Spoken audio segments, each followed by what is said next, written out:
देखो,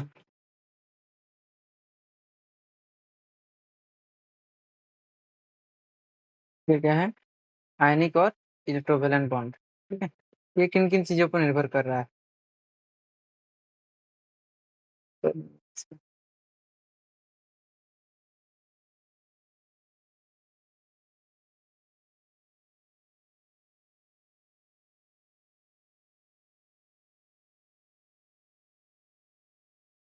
हाइड्रोजन तो काम नहीं कर रहा है।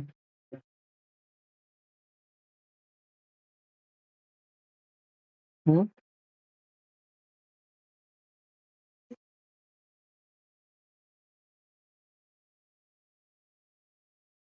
देखो इसमें क्या-क्या है?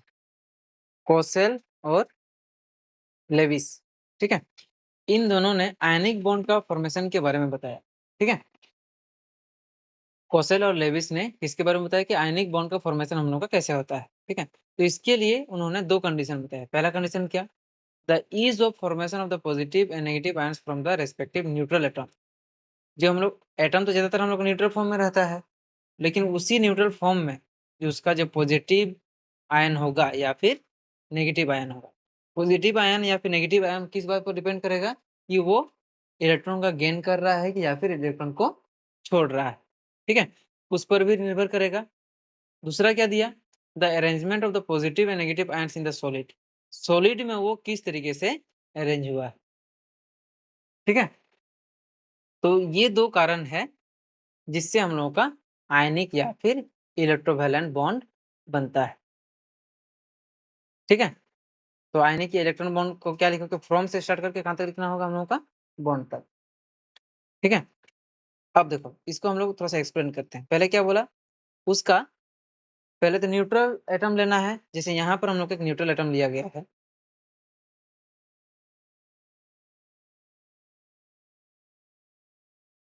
यहाँ पर क्या हम लोग का एक न्यूट्रल एटम है ना?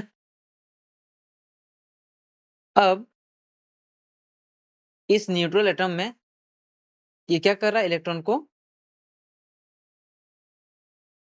रिलीज़ कर रहा है। एक इलेक्ट्रॉन छोड़ रहा है, जिसके चलते इसका चार्ज क्या हो गया? प्लस हो गया है, ठीक है? और एक एक्स है, जो क्या कर रहा है? एक इलेक्ट्रॉन गेन कर रहा है। मतलब एक रिलीज़ किया, तो रिलीज़ होने से कौन-सा एंथैल्पी लगता है हम लोगों का? आयनाइज़ेशन एंथैल्पी लगता है, ठीक है? और जब वो इलेक्ट्रॉन को गेन कर रहा है, तब वो क्या हो जाएगा हम लोग का? इलेक्ट्रॉन गेन एंथैल्पी हो जाएगा। ये दोनों जब कंबाइन होगा, कौन-सा एलिमेंट? जो मेरा पहला और दूसरा में था, ठीक है? जैसे एम और एक्स मान के चल रहे हैं हम लोग, एज़्यूम कर रहे हैं, ठीक है? दोनों कॉम्बिनेशन से क्या बन जाएगा? कोई भी एक सॉलिड सब्सटेंस। ये एलिमेंट बना। ये कब बना? एक एलिमेंट जब इलेक्ट्रॉन छोड़ने को तैयार था और एक एक इलेक्ट्रॉन को जब लेने को तैयार था, ठीक है? तो इसका मतलब ये 2 चीज़ पर निर्भर कर रहा है, एक आयनाइज़ेशन एंथैल्पी पर और दूसरा इलेक्ट्रॉन गेन एंथैल्पी पर, ठीक है? जैसे electron gain enthalpy del H जो होगा, ये एंथैल्पी चेंज होता है, कब? When a gas phase atom in its ground state gains an electron। Gaseous phase में, ये बस याद रखना, ठीक है? कि हम लोगों का इलेक्ट्रॉन गेन एंथैल्पी जो है, जब वो गैसियस फेज में जाता है, ठीक है? वहाँ पर जब इलेक्ट्रॉन का गेन होता है, तो ये एंथैल्पी चेंज हम लोग को देखने को मिलता है, ठीक है? यहाँ से क्वेश्चन हम लोग इस तरीके का बन सकता है, when electron gain enthalpy help या फिर when electron gain enthalpy change. तो चेंज होने का कंडीशन क्या है? क्या होना चाहिए उसका? गैसियस फेज में होना चाहिए, ठीक है? और वो इलेक्ट्रॉन को क्या करना चाहिए? गेन करना चाहिए, ठीक है? इलेक्ट्रॉन को जब गेन होगा, तब जाके इलेक्ट्रॉन या एंथैल्पी में चेंज होगा। अब जब इलेक्ट्रॉन में जब चेंज होगा, तो ये हो सकता है कि हमारा क्या रहेगा? एक्ज़ोथर्मिक रिएक्शन होगा या फिर एंडोथर्मिक रिएक्शन होगा, ठीक है? एक्ज़ोथर्मिक एंड एंडोथर्मिक में क्या होगा? या तो हीट रिलीज़ करेगा या तो बाहर से हीट गेन करेगा, ठीक है? जबकि आयनाइज़ेशन जो होता है, आयनाइज़ेशन एंथैल्पी जो होता है, ये हमेशा क्या रहता है? एंडोथर्मिक होता है। मतलब इसको अगर इलेक्ट्रॉन रिलीज करना है तो पहले ये क्या करेगा, इलेक्ट्रॉन गेन करेगा। पहले इलेक्ट्रॉन को गेन करेगा, उसके बाद जाके फिर इलेक्ट्रॉन छोड़ेगा। ये हीट बाहर से गेन किया, तब जाके इलेक्ट्रॉन को रिलीज किया। ठीक है।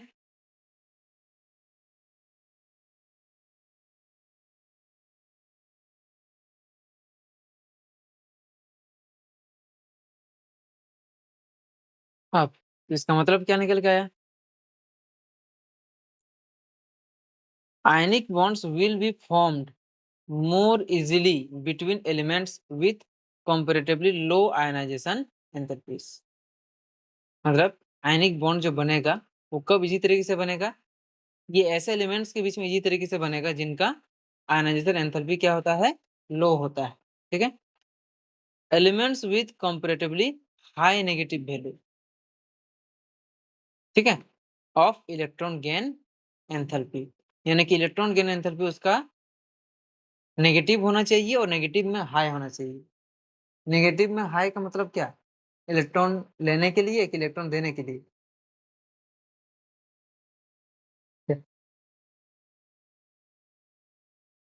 नेगेटिव कोई भी एलिमेंट मेरा नेगेटिव कब होता है, नेगेटिव वैल्यू कब होता है, जब इलेक्ट्रॉन को गेन कर रहा है। ठीक है। तो इसका मतलब इलेक्ट्रॉन गेन एंथैल्पी मेरा नेगेटिव वो भी हाई होना चाहिए, यानी कि लेने का क्षमता ज्यादा होना चाहिए। ठीक है।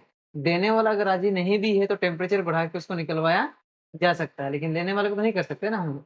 ठीक है। तो इसलिए बोला कि आयनिक बॉन्ड हम लोग का तभी बन सकता है जब मेरा electron gain enthalpy very high है, वो भी नेगेटिव में, पॉजिटिव में नहीं। ठीक है। जैसे यहाँ पर हम लोग का एक्टिव बॉन्ड दिया गया है,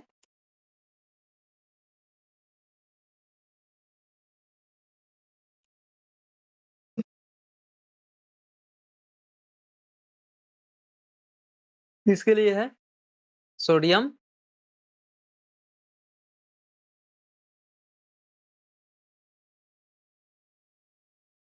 और क्लोरीन के लिए। ठीक है। दो हिस्सा है, सोडियम और क्लोरीन के लिए। ठीक है। अब सोडियम का प्लेस देखो, ये वाला जगह है,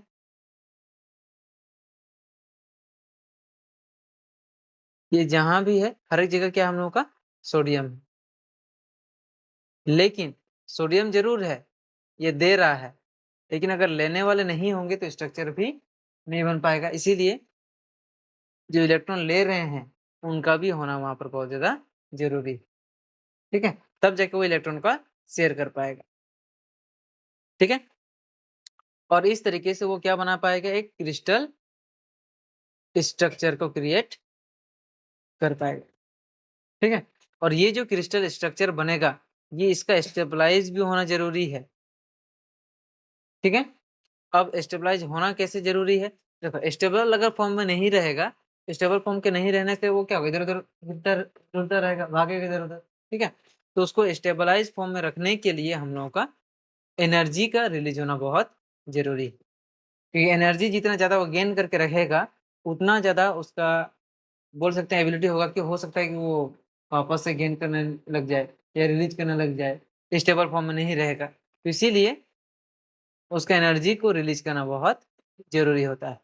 जब एनर्जी रिलीज करेगा तब जाके वो स्टेबल फॉर्म में रह पाएगा। ठीक है। तो यहाँ पर इसका जस्ट एग्जांपल है, देखो सोडियम के लिए आयनाइजेशन एंथैल्पी दिया गया है। ठीक है। वो कितना है देखो, 495.8 किलो जूल। जबकि इलेक्ट्रॉन गेन एंथैल्पी क्लोरीन के लिए इलेक्ट्रॉन गेन एंथैल्पी कितना दिया गया है, -348.7 किलो जूल पर मोल। ठीक है। दोनों सेम है क्या, नहीं है ना, यानी कि अगर दोनों को ऐड कर दिया जाए तो यहाँ से 147.1 किलो जूल पर मोल जो है हम लोग को ज्यादा एंथैल्पीज बढ़ जा रहा है। ठीक है। तो इसको क्या होना होगा, रिलीज होना होगा ना। ये अगर नहीं रहेगा तब जाके ये स्टेबल फॉर्म में आएगा, अगर ये उसके साथ भी बनाया रहा तो इसका कभी भी स्टेबिलिटी नहीं रखेगा, बनाएगा फिर तोड़ भी देगा, जिससे सन में होता है, बनाता है फिर तोड़ता है, बनाता है फिर तोड़ता है। ठीक है?